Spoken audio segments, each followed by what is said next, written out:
ভিক্ষুকের মতো হাত বাড়াইলাম, তুমি যদি ক্ষমা না করো কে আমাদেরকে ক্ষমা করবে? কে আমাদের মাফ করবে?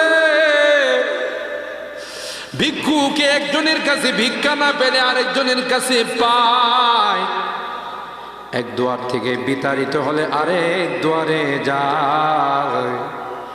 তোমার দরবার থেকে যদি মাহরুম হয়ে যায়, বিতাড়িত হয়ে যায়, কার কাছে যাব? কে আমাদেরকে ক্ষমা করবে?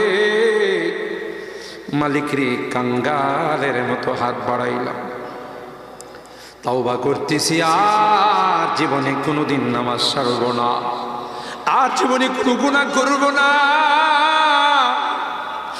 আর জীবনে কোনোদিন বেপরদায় চলব না, আর কোনোদিন সুদী লেনদেন করব না। কিয়ামতের কঠিন ময়দানে